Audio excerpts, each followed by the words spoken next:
Hi everyone, welcome to day one of my ketogenic experiment. So here we go. We're 14 hours in so far, and yeah, no carbohydrates. Slight headache, but hey, it's probably a dehydration.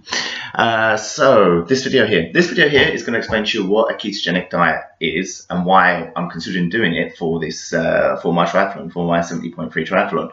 A couple of people have asked to find out what a ketogenic diet is in a bit more detail, so that's what I'm going to explain now. So a ketogenic diet is, let's start off by saying what ketones are.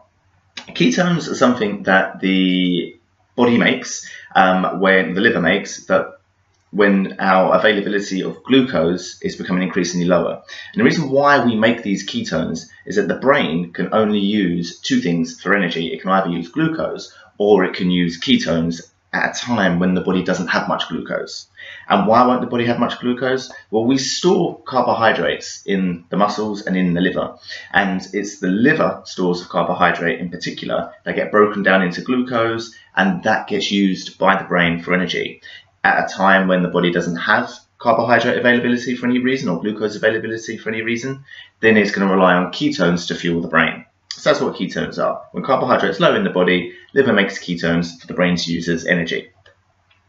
Now, carbohydrate storage. Carbohydrate is synonymous with endurance sports. We always think of people running marathons, drinking lots of energy drinks, energy gels, jelly beans, jelly babies, whatever they can get their hands on that's high in sugar, because they need this energy.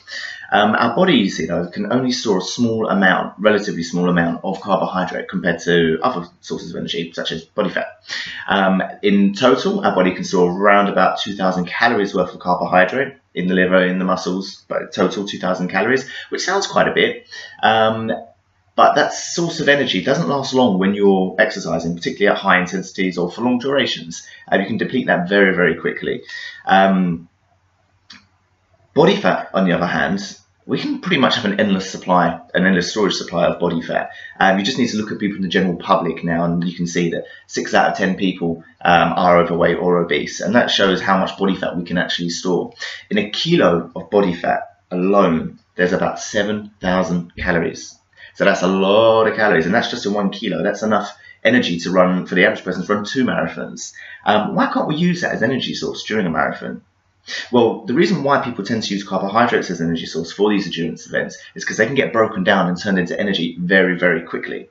But as I said, we don't have much storage capacity of it, so we need to keep replenishing it and keep replenishing it just to maintain our blood levels, to maintain it for our brain, and to maintain our muscles' storage capacity of it. So again, when we're using those muscles, we don't deplete them in there.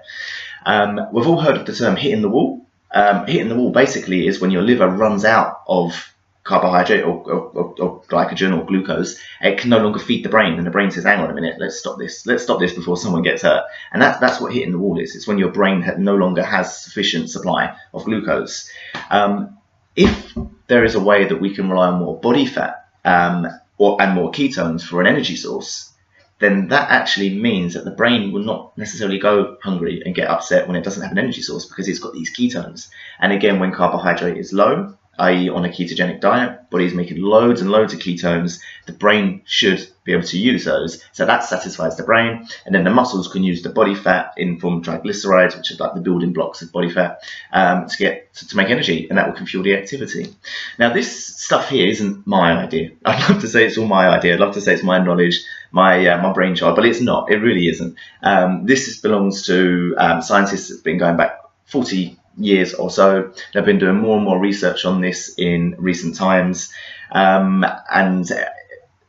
the whole purpose of this experiment is just to test their theories on myself. That's the purpose of this experiment. But I'm going to say this research isn't my own. I'd love to say it is, but it's not my own. So a ketogenic diet.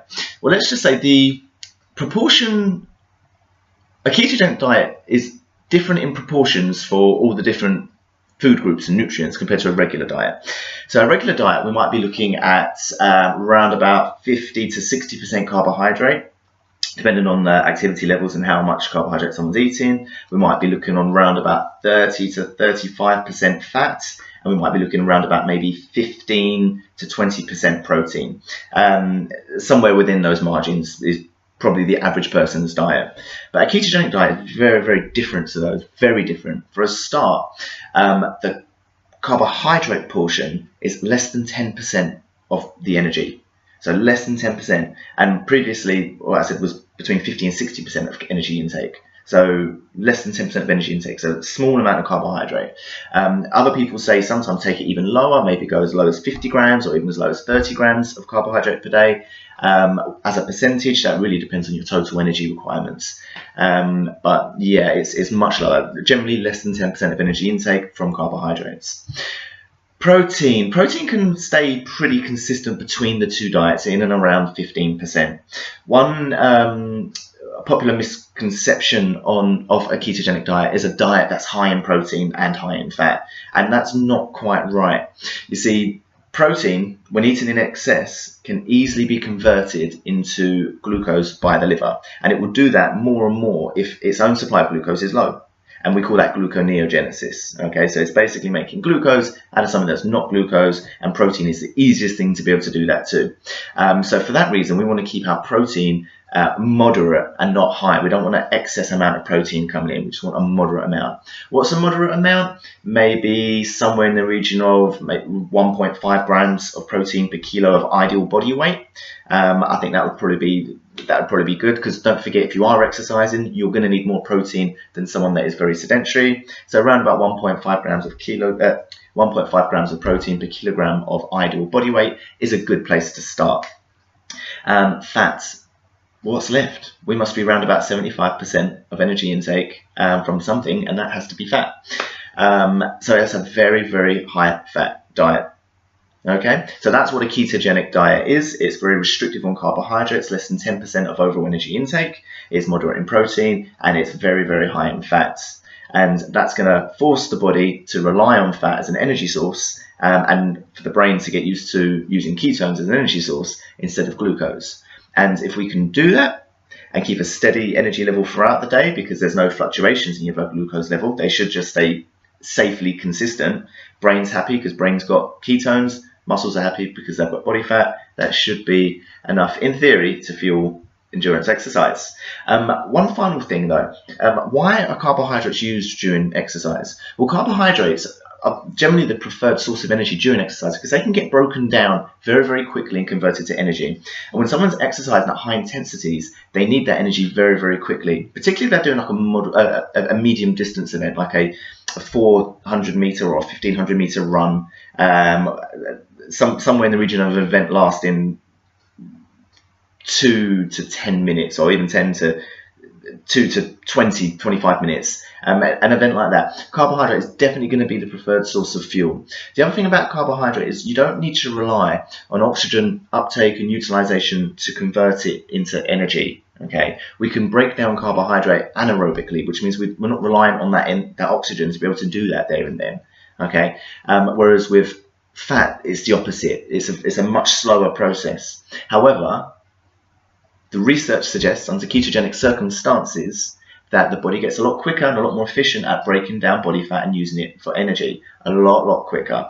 One recent study called a FASTER study showed that the previously held belief that the maximum rate people can break down body fat and use it for energy is around about 1 gram per minute, which is 9 calories per minute. And in certain subjects, there are very few, but in certain subjects, they pushed up to 1.7 grams per minute, which is about 15 calories per minute. The other thing to consider is, and they were in ketogenic athletes as well that had been ketogenic for, I think it was like 6 weeks or so, but that's just one study.